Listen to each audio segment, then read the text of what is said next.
Hey good people, welcome back to another amazing episode. I'm super excited today because I feel like I'm in Africa. So this is the little Africa here in Hong Kong, and I have a very special guest that I'm going to introduce to you. So welcome, Mr. Innocent. Thank you. Introduce yourself properly. Yeah, my name is Innocent Mtanga. I'm from Zimbabwe. All the way from Kobulawayo. Born in Hwange, near the Victoria Falls. So I've been in Hong Kong for 10 years now. Oh. Yep. Wow, that's amazing. Hwange is a nice place. I've been there. Wow. Matete is in Hwange. Yes, Matete is very much near Hwange. Yes, yeah. It's a mining town. I was born there. I know everything about coal. Oh, okay. It's a coal mining town. That's amazing. Yep. So, how did you find yourself here in Hong Kong? When I came 10 years ago. I actually arrived here as a refugee when I came to Hong Kong, I didn't really plan to come here. I didn't know much about Hong Kong outside Jackie Chan, which most people would know. Once I came here, because it was visa free, got here with very much little to my name, and then it was rough the first few months, maybe the first few years, but in the end, I ended up going to school here actually. So I ended up going to university here in Hong Kong, studied anthropology, studying cultures, and then ended up working in investment banking, as well as starting this little Africa called the Africa Center Hong Kong. Yeah, actually, when you're in Hong Kong, you're maybe from Africa and you just want somewhere to get some guidance and somewhere to feel at home. This is that place. The moment you get here, the energy, you're going to meet people from all different parts of the world. But before we get into that, so why, it was visa free? Like, did you just sit and say like, okay, I'm going to Hong Kong because it's visa free, or like, deciding that, keeping in mind that probably at the back of your mind, there was going to be language barrier. Like, why didn't you go to maybe Europe or somewhere else? Yeah, I knew there was going to be language barrier, definitely. But I think for me, I felt like Europe or Western Europe, as well as the Americans, is things of the past. Their time for the past 400 years. I think ever since the Dutch, took over the world and ascended on top of the world, I think, I feel like that's the past. Why should I go to the past when I have an option? So my life had been disrupted, but the disruption made me give me a choice to say, now I think if I have to be in any place, I have to be in the future. So at that point, I felt Hong Kong or East Asia, as well, and Hong Kong being in some way the capital of East Asia at this particular point in time, would be the best place for me to partake in the future. Because Hong Kong still has a bit of that past, that sort of Western Europe dominance of some sort, but it's very much East as well. So I felt this would be the best place as well. Tell us a little bit about your upbringing. As I said, I was born in Hwange, so it was a mining town. We grew up in the places, we call it Nkomboni, which is basically like a compound of some sort, where the miners, the people who works in the mines, they hang out there. So all my friends were from different ethnic groups. Some were Zambian, so they speak Nyanja, so Branje, Bwino, so Nikamba Nyanja in some way. So Nyanja was sort of like a language that was more of my first language in some way, just because of the friends that I was speaking. So when I was outside with my friends, I spoke Nyanja. Oh, wow. I get into the house at home, of course with my parents, I speak Shona. And then sometimes with my sister and my brother, at school I'm learning Ndebele. So in Ndebele, in some way. So that was, so it's very multicultural. So that was kind of the first part of my life. So it was I didn't know we were. It was pretty poor area. If I think of it now, if I measure now, because we just didn't have a toilet in the house. You kind of have to go to the where we call kutam, which is basically this shared toilet facility where you wash your clothes there.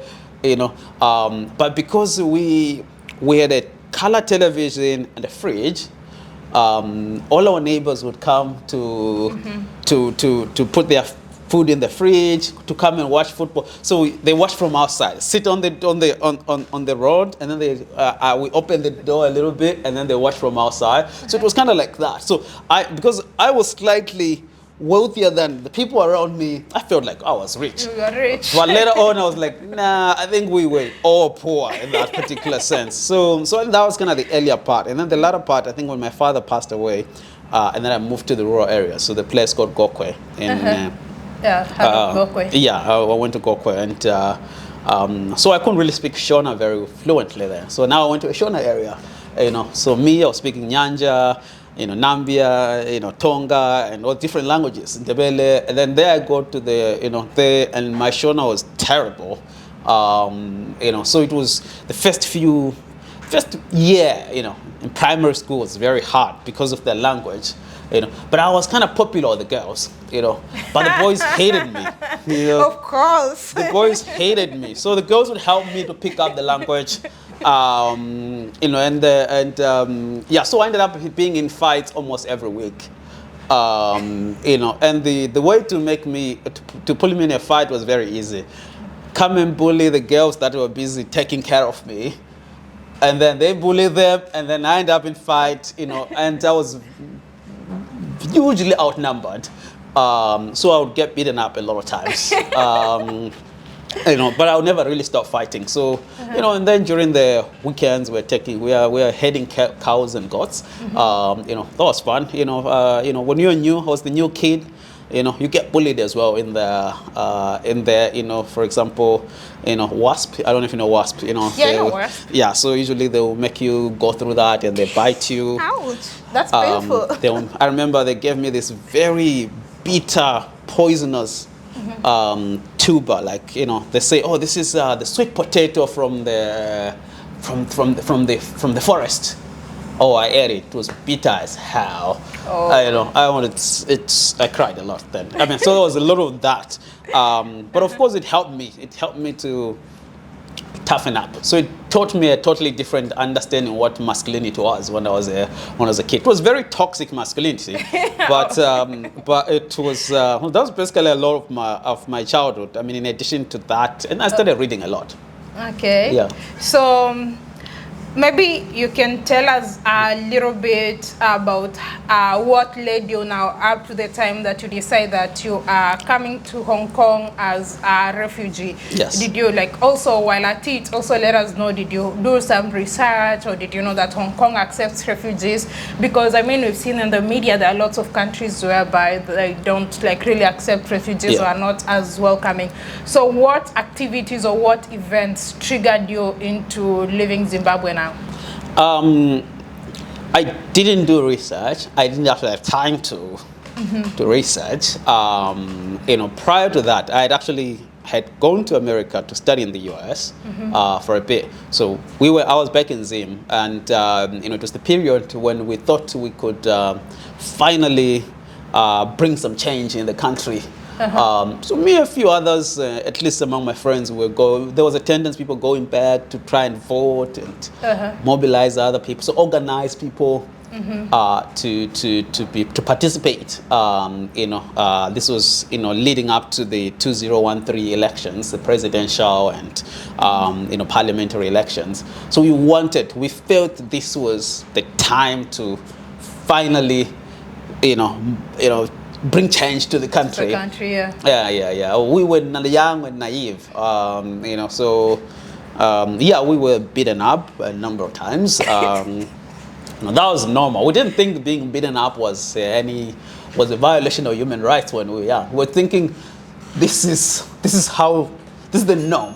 They beat you up, the next day you play you have your radio, you're playing songs that are not allowed by the government. They destroy their radios, come and kick everything, and then next time you find another one, and then you continue. For us that was no, until people then started. The people were being killed, but those who were being killed were far away, were not closer to me. But until the time when the people near were getting killed or disappearing. Basically, they disappear. You never hear anything about them. You know, they disappear and then they never come back. You know, so until then, you know, for me, that's when I realized, okay, now I'm probably not as invincible as I thought.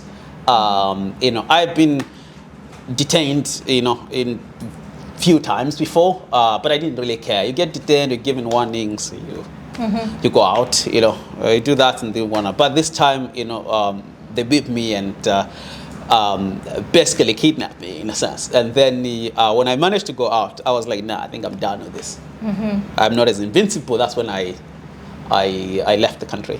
Oh. Yeah. So at the airport when you came, you told them I'm coming in as a refugee. Oh no, no, I didn't do that, of course. I mean, when I get to Hong Kong, right? Yeah. When I get to Hong Kong airport, they just asked me, you know, what are you doing here? I mean, I knew they would not let me in if at least that piece I knew that if you say this, yeah, you're not going you're not gonna get let in. So, you know, I told them I'm sightseeing. Yeah. You know, they asked me, and I only had about $25 then when I came here. Yeah. $25, yeah. So I got there and then I just told them I'm coming here sightseeing. Oh, do you have money? I said yes. You know, they didn't really ask how much money. They just said, oh, do you have money? And then, but they detained me. Of course, they asked me questions. Yeah. You know, after some time, and then they say, you should go. Get in. Yeah, she was like, I like you, and a lot of my colleagues don't think I should let you in. But I think, you know, she told me don't disappoint me by overstaying. I was like, I don't know about that. I tried not to disappoint her though. I tried not to disappoint her. You know, on the day when the permit was to expire, yeah. I did go, before it expires, I did go to the police and the immigration to self-surrender. Like, you know what? I'm like, technically, I didn't disappoint the immigration officer, you know, the one that... so you went and told them, this is what's happening. This was happening. I'm not going, you know, I'm staying, you know, so that's basically what happened. Oh, and they accepted? Well, then I had to go through a lot of process. Yeah, a lot of process. Okay. Yeah. All right. So before we get into that, so when you're leaving Zimbabwe, where are your siblings, your mom and all that? Like, do you leave everyone else or you just... We left everybody. I mean, at that point, you know, I guess what happened was once my father passed away, so I started living with different people. So it was like maybe 1 year I'm with this family, you know, because I was kind of going to school, right? And then another year or 2 years I'm with another family. So I got to a point where the person I'm more familiar with was me only. You know, so when it comes to family, I mean, there's that concept of family, right? But I think if anything, I think the person who I was in some way, my main family was me, because I think it became a person who was more familiar to myself. It was only me to myself, you know, because you're like, oh, you stay 1 year with other family, you know. After some time, I wasn't really putting my roots very deep, because I figured out what's the point of you know, dig in my roots and then get off, you know, later on, and then you get uprooted again. So at that point, I was already kind of staying alone anyway. I was kind of living alone at that point. I started living alone a bit more earlier. So it's, yeah, family, everyone was doing their own thing. And then it was basically me. Okay. Yeah. And you now in Hong Kong with $25. Yes. Where do you start? So I went to a place, I don't know if you've already visited, it's called Chongqing Mansions. Yeah. So it's a very international place, but it's very cheap. There's some guest houses there that are quite cheap. So I went there and, you know, I used up the money. Then one day it was gone. Yeah, because 25 is just 1 day. Yeah, one day it was gone. You know, so, and then I started sleeping on the streets. Yeah, so I was technically homeless for a few months, you know, sleeping on the streets. How are you eating? It was, okay, so there were a few stages on how I ate. I'm going to highlight two main stages. One was, so basically at one point there's a McDonald's in in the park. There's a park called Kowloon Park here. There's a McDonald's there. So I could sit there. I was just looking at prices, just fascinated by prices. And then I figured out the prices were inefficient. In other words, if you, ship things around, the money you were going to buy 2 things, you could end up buying 3 things. So it's more or less like, okay, for 9 chicken nuggets, these are not the exact numbers. For 9 chicken nuggets, you can pay this much. But if you do 4 chicken nuggets, and then you realize, if you kind of add it up, for more, you're paying less. So I figured out there was the price in McDonald's was very inefficient. So then I started, when people are coming in, if I look at especially couples, couples who are mostly like international couples, like they are different ethnicity, they're coming in to buy their food. And I'm like, I'll help you buy it, okay? I'll help you buy the food. Just tell me what you want to buy. And then I will go to the shop, I buy for them, and then I get my third. They get whatever they wanted to get. For the price the price they're gonna spend. I'm gonna use this money, exact money you're gonna use, but I'm just gonna use it differently.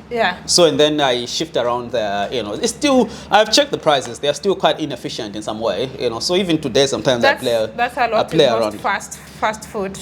I don't know how they decide their price system, but it's definitely inefficient. So I exploited the inefficiency of McDonald's prices. That's how I survived the first. But I started getting sick of eating McDonald's.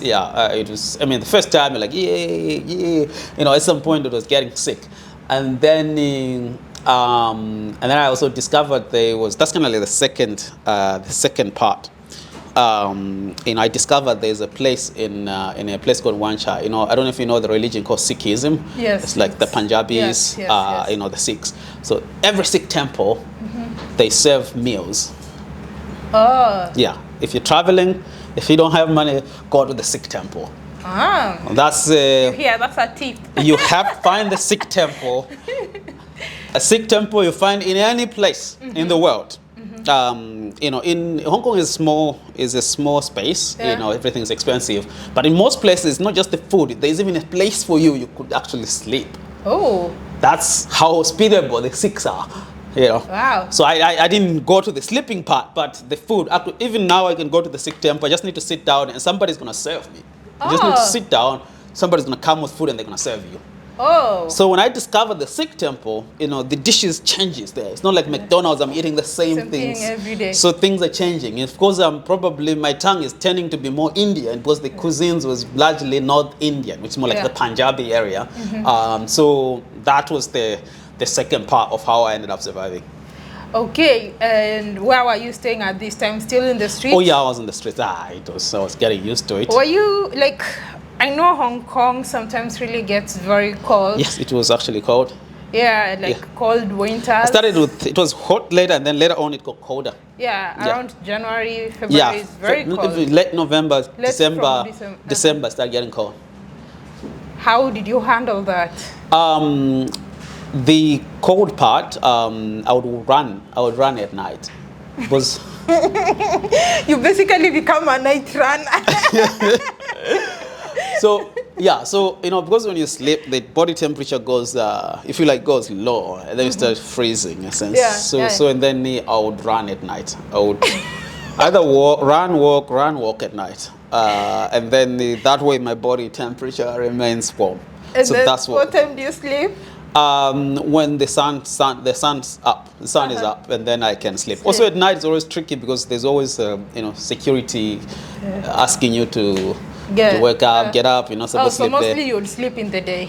In the day, there's so much happening, so you can just chill. How long did it take you? How long did it take you until you now applied for school, and how long did it take you to get accommodation, now a place that you could call? I think after 4 months, around 4 months, that's when I got to find a place that I could sleep. It was a Kenyan brother who asked me, I found a place, So you could also work with the government. They have social welfare to to help with that. But it's a small amount of money, so it's very hard to find a place. But the Kenyan brother was like, you know, you can hang around while you're getting your things together. I was like, wow. And then the guy, you know, he already had a mattress. I slept. That day I slept. I was like, oh, it feels like a hotel, man. You know, I appreciated, you know, a very comfortable sleep that night. So, so that after 4 months, so it was, you know, I actually met him. I'd met him before, and then we found the chunky merchant, and then he kind of knew that I was kind of homeless. Oh yeah, and then he was like, no, you can come and sleep at my place while while you get your things in order. So once I got comfortable, you know, that's when, at least at this stage, I was in survival mode. And once I got comfortable, that's when I started to, you know, explore about going to school. And then I figured out that refugees were not allowed to go to school. Ooh. Yeah, and then I was like, oh, damn, that's another problem right there. So then the next 2 years, I was sitting in classes without getting an official invitation to be a student. I just talk to the professor, and then I sit in the class. I listen, I do all the homeworks, I just submit. But I don't get any graduation, or I'm not even a student. I'm not an admitted student. So I did that for 2 years. While I'm fighting with the government on the side to give me the right to go to school, to study. There were many obstacles then, you know, which other students were not thinking about. Like, for example, Wi-Fi. I need to do stuff. I need to research. I need to write papers. I need to submit things. I remember I would go from you know, I knew where the Wi-Fi spots, and at that point, Wi-Fi is, now you find a Wi-Fi, it's there 24 hours for you. It was like 20 minutes. You just log in for 20 minutes, the Wi-Fi is finished. You can't use the Wi-Fi in that place. Like, I think McDonald's then was like 20 or 30 minutes. And then there was the Starbucks. They were all different places. So you use the hop from one place to the next. I'll be hopping from one place to the other. So that was interesting. Now I think of it. You know, hop from one place to the other, you know, and then just looking for Wi-Fi to do the schoolwork. And then after 2 years, and then I managed to get the government to let me officially register. Study. Yeah. Oh wow, that's quite interesting. Did you ever lose hope? I mean, like, that is a very scary position to be. Personally, I can't imagine being in a country, or even going to a country with less money, like $25, and then having to sleep in the streets, like, or even able to communicate with your family back at home. Well, I don't want to scare them, but the thing is, you know, in Zimbabwe, even if you tell them that you don't have a place to sleep, what are they going to do? You know, everybody's struggling in Zimbabwe anyway. So I think there were two things here. One was that the time I moved to the rural areas, I think for me, the concept of life and time evolved in me. It became something more cyclical, you know, cycles, as opposed to linear. You know, because a lot of people tend to think of things in a very linear way. So, you know, because in rural areas, it's very seasonal. You know, the trees get green at a certain time, the rain comes at a certain time. So things kind of start happening like this. With that, plus me moving from one family to another, I've had zeros up, and then all those cycles. So I remember when I was coming in, you know, I was like, okay, thank God I'm in the country now. When I got in, I was like, but you know what? It's a cycle. Well, we'll just a matter of time. We'll figure it out. So when I was kind of like, you know, I remember when I was homeless, you know, I was sitting there laughing at myself, because when we were graduating in high school, you know, there was a game people were playing, like, oh, where is this person? Who is the most likely to be successful? What kind of car this person is going to be driving in a certain years? You know, I was on the top. Top of everything. Not who's more likely to be homeless in Hong Kong. I was on the top of those things, and there I was like, oh, does these people know? I was laughing because I remember they were saying, oh, he'll be driving a BMW. He's gonna be doing this. He's gonna be doing this. It wasn't me decided. Those other classmates who were doing that. And then I was like, if these people see me right now, They're gonna they're gonna be so surprised that the guy is actually doesn't have food to eat. You know, so that was interesting. So I think in terms of losing hope, I didn't think I lose hope. I think that the only thing I had was hope. That's the thing. You know, I literally, that's the only thing that kept you going. I didn't have the money. I only had hope. So if I lose hope, then I would have become cynical. I'm telling you, a lot of people become cynical, especially in a foreign land. You know, they go into this, they spiral into this, it becomes even a mental health issue. Yeah. Some it gets into drug abuse. Some it can get nasty. I've seen so much. You know, you literally break down. So the only thing that was between me and spiraling into depression and a mental health crisis was hope. So if anything, that's the only thing I was going to have to keep. I knew for a fact I have to only keep hope. That's it. Did you know that you are going to get out of that situation somehow? Oh yeah, I knew it. That I was very confident. I mean, because I was interacting with people. I was seeing people. I talked to people. I met a lot of people during that. When you're homeless, you meet so many people. Of course, the thing is, you know people. Fellow homeless. You know people they're homeless. You meet fellow homeless, but you meet a lot more people. But the beauty of being homeless, this is really at least one beauty for me of being homeless, that people don't try to be different. Don't try to pretend to be good people when they are around homeless people, because they think, what is this guy gonna do to me? And there's no consequence. In their mind, there are no consequences. Yeah. So I learned, so it gave me the opportunity to learn what people are actually made of. Because that's exactly what they were presenting to me. You know, if I am Bill Gates, come on, everybody around me is just being funny and pretending, right? Yeah.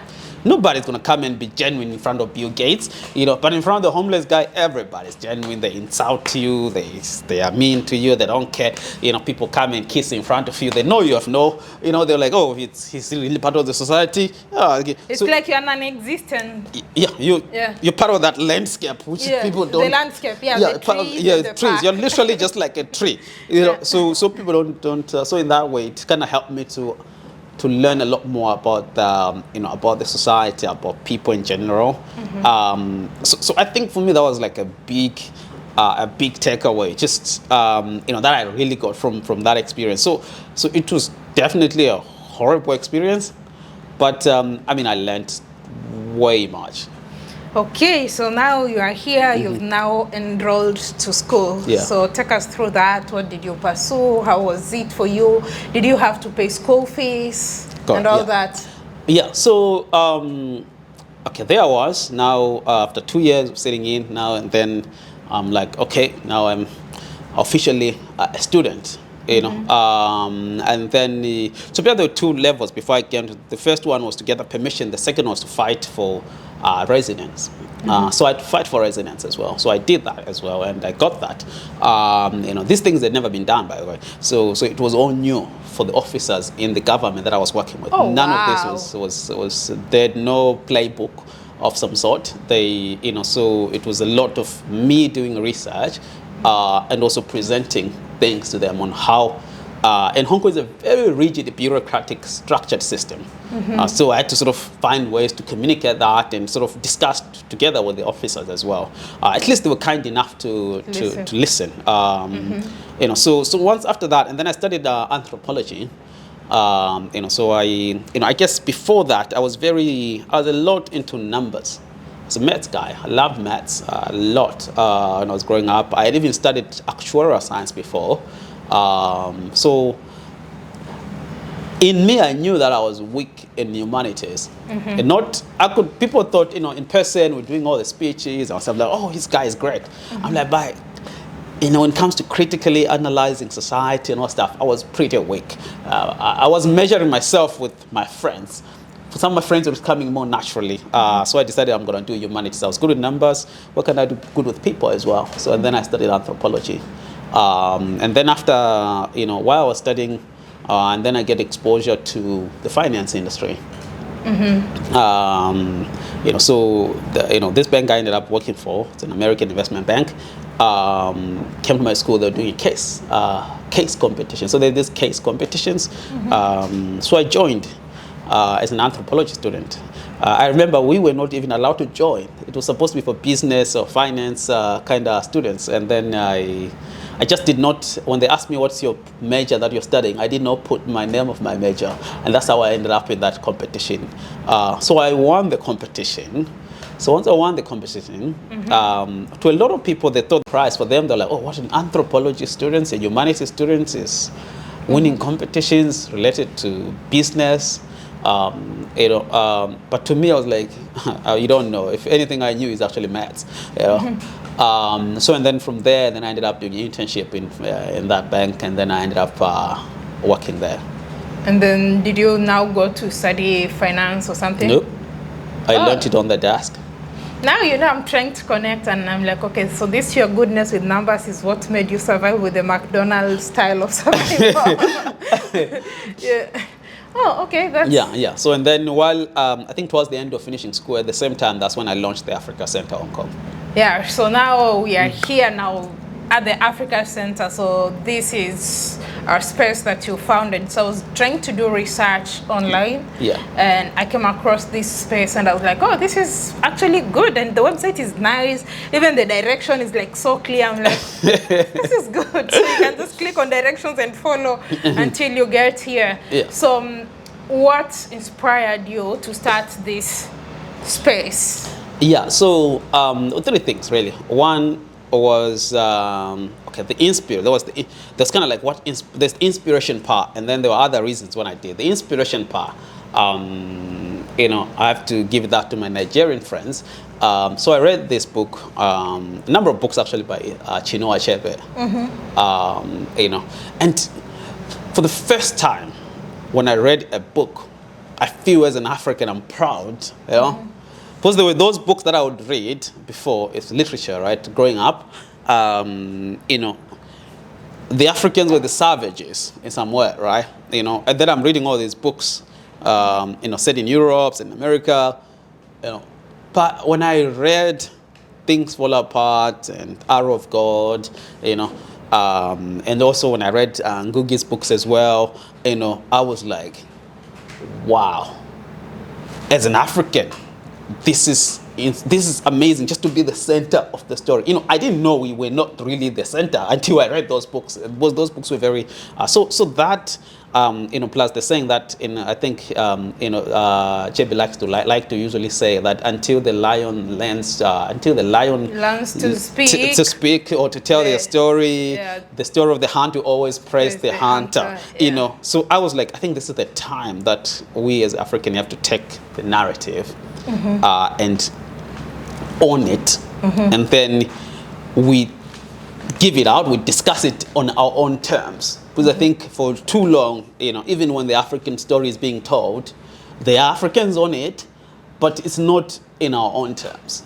So I was like, you know, I was very militant, at least in the beginning, in that aspect, you know, because I knew something had to be done that's right. So in some ways, we're gonna have to take the narrative and rebrand the African story, you know, and rebrand what it means to be black. Because the thing with Africa is not because we don't have value, because a lot of people think, oh, Africans poor. No, the brand is the problem. We have a terrible brand. It's not how we can't. It's not. You know, the funny thing is, if you go back in Africa in the 1400s, 1600s, before slavery or before the missionaries came to Africa, you'd be surprised how proud of Africans we were. You know, I remember you know, reading another book also that Chinua Achebe wrote. It's a very small book. You know, he was talking about a priest who went to present-day Congo, and this priest was primarily sent there to prove, he was sent there to prove that Africans were savages, therefore to justify the slavery story. And then he was shocked, like, oh, these Africans, they think they are the best human beings on the planet and stuff. We used to be so proud of ourselves, right? You know, so of course the branding and how we started thinking of ourselves and whatever happened, it just messed things up. So a lot of people make a mistake like, oh, Africa this. I'm like, I think we have an issue with branding. So we need to really take control of the narrative and then, you know, rebrand it. And then the second thing was basically the timing. I thought that was the opportune time, you know. That was the best time. There was no better time than this in my mind. As I said, 1600s, the Europeans took the African story and put it into the mud and told us like we're savages who don't know what we're doing. So I'm like, okay, I think the time of the Europeans, Western Europe and America is gone. Whether they like it or not, the time is gone. There is no more Europe in the future in terms of them dominating the world. That time is gone. I think it's not just East Asia, but I think you're seeing more you know, on so-called global South, you know, taking the center stage as well. So I felt like it's important that we do it now during the transition of hegemony. You know, that's hegemonic shift. It's very critical time, and it happens. The last time it happened was 400 years ago. What if this time is the start of that 400 years? Yeah. You know, do we want the African stories to be thrown into the mud?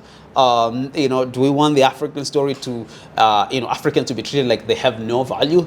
You know, so I thought, like, you know, why not, you know, take this time and really challenge things and make sure people get the story right this time. And then the third thing was, you know, realizing the value that we had to provide, because the world was so uncertain now. This is the time things were so uncertain, and even people here didn't really know how to navigate things. Be it COVID, business resilience, you know, even government, you know, from people's resilience. I'm like, come on, guys, you're struggling with uncertainty. We as Africans, we have lived with this throughout. You know, if anything, life is uncertain, you know, so you really want our perspective now. Yeah. So I feel like the African perspective in terms of being resilient and navigating uncertainties, you know, I'm like, I think I have something to sell, you know, immediately something we could put on the table. And that I thought that perspective would come out. So how long has this center been in existence? Now, well, 4 years. 4 years? Yes, we're going 4 years now. Yeah. And what can you say has been the highlight of the center? I think it's been, I mean, definitely, even through COVID, we have done quite a lot of programs with schools, with corporates, people in the community. All kinds of people come here. All kinds of people come here. The people have really, you know, the first time was difficult because people were used to the bad brand of Africa, the poor quality Africa. You know, that if you tell people that we want to do a program, it's a music program, it's a what, and then the person expects that it's for free, they'll be asking, oh, it must be free, or what can we donate? I'm like, why do you have to associate African things with donations? You bring the Welsh guy or the Irish guy or the American guy to do their music performances. Why you don't ask them about donation? You know, why you ask them about, you know, as if we want to be treated as equals. So the first time, a lot of people, especially those who are used to taking the African image into the mud, they really didn't want to work with us.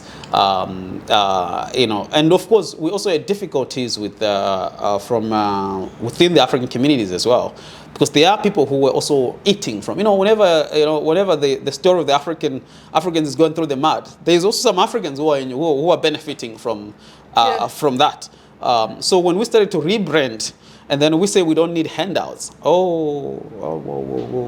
When I told them we don't need handouts, you know, like, how do you want us to live? How do you want to live? That's our survival tactic here. They had genuine concerns, I get it, but they were very short term. They were not really thinking long term in a sense. So there was definitely some of the obstacles. I mean, a lot of that I think now is, you know, people kind of understand now. I think that was really the breakthrough. People understand where we are standing, what we're trying to do. And then you start seeing, oh, Africans also coming, like, oh yeah, you know what, I'm sorry, you know, first time I didn't really fully understand what you were doing. I was more concerned about my kids, you know. You know, if you're taking away the bread from my plate by saying, get away with your handouts, we'll do our own thing, you know, that was something. That was something. And could you maybe tell us some of the programs that you do here, like some of the activities that you do here now? Yeah, so our programs ranges from, you know, food programs. I'll get into what that is. You know, we've got arts, you know, the education programs. You know, food, really things like cooking workshops.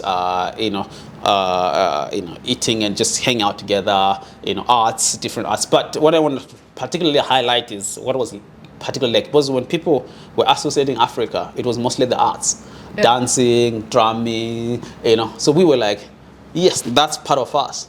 But what you guys are missing is the intellectual side of Africa.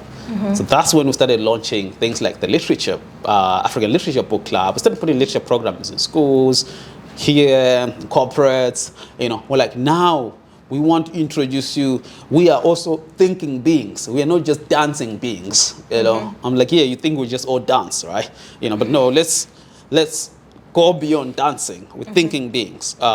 You know, we have you know, a certain framework we think of things, you know. So we started pushing African perspectives, you know, be it the way, you know, for example, we bring the idea of sacred forests, or the idea of Mtupo Ispong, like what if people mistakenly call totems, in a way like, oh, I'm this totem, therefore I don't eat that animal, for example, right? You find that if you go further south of Africa, you know, so we're taking all these into the conversation on conservation. You know, like, you know, how does this preserve? You know, both they like to talk about conservation, like 21st century things. I'm like, you know what?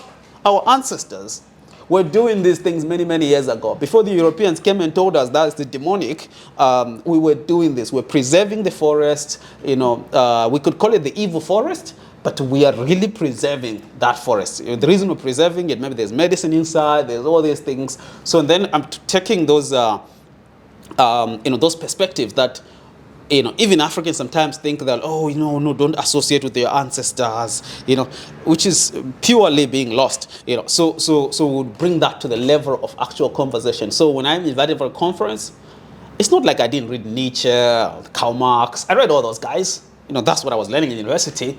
But when I got there, I'm not a Marxist.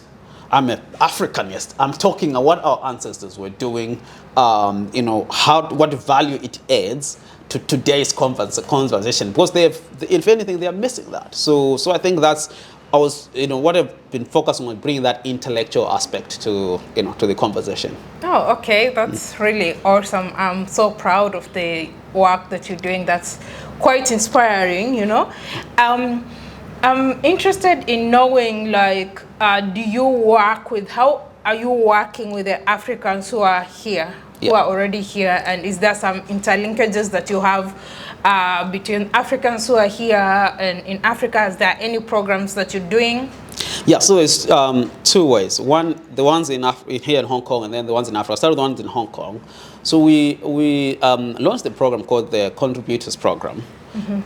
So I figured out, okay, look, there's a couple of ways we work with Africans, for example. So it's like, one is the Contributors Program. So we invite them to be the ones to teach their culture. You're from Senegal. Okay, why don't you come and teach about the Senegalese culture? You know, if you like to cook, then teach that. You know, and then you get the money as well. You get some money, right? And then that's one, you know, where you kind of bring the Africans to be able to tell the story together as contributors. And then the other one is you know, working with as a link with the companies as well, to trying to create career programs, but it's not always easy to get jobs. There's language issues, there's all kind of things. There's misperceptions, misconceptions. So we would bring some companies, and then we do some career programs, and then hopefully networks develop from there. And then things kind of, you know, move on into something else. And then the other thing is kind of, you know, for some who may find themselves, let's say, refugees, or you know, maybe study school. You know, like, encourage you, help you to go to school, and then you know, hopefully tomorrow, you know, you have your own story to tell. You're doing your own thing, self-sustainable.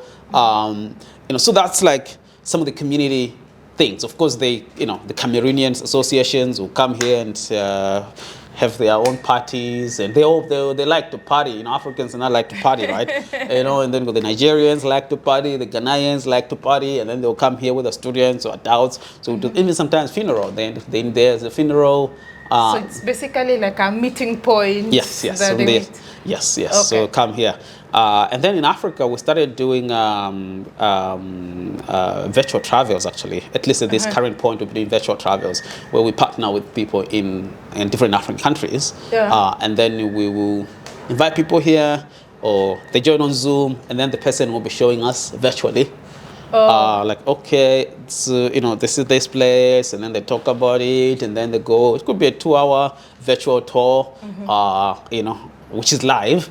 Now I know which countries have the best internet, which don't. So then we'll do that. We do hope, of course, to expand that into actual in-person, face-to-face travel in the future. Yeah. Okay. And what about working with the locals? I mean, like, okay, we've talked about the aspect about you working at all these programs with Africans, but now when you talk about schools, is it like Africans, or you go to? I want to understand, is it that you only Africans, or you're going to teach the Chinese, you teach them the African culture? Oh yeah, we do. So it's to the non-Africans, we go to the schools. They're mostly Chinese, of course, and then they come here. So we go to the Chinese communities and schools, churches, centers, and some are government organized, and then we'll do a lot of teaching them about Africa. That we do a lot. And then with the African, when I say African, I need to also define what that is. The Africans, which involves the people from the continent, also the African diaspora, those are the ones we will mostly be working with, at least here, who usually come here, more part of a community. I always hope they all join the book club, because it's great to have all kinds of people in the book club, but also good to have black people, who are sharing their perspectives as well. So that's some of those kind of community internal focus within the community will do that as well. So the Chinese also come here at the center? Yes. To learn? To learn. They come here. So I mean, of course, because we're in Hong Kong, the majority will come here Chinese. Yeah. Oh, okay. Yeah. That's really wonderful. I'm so proud. I'm so proud of what you are doing. Okay, I mean, this conversation has gone longer than I thought. But if someone wanted to contact you or reach you, what would be the best way to?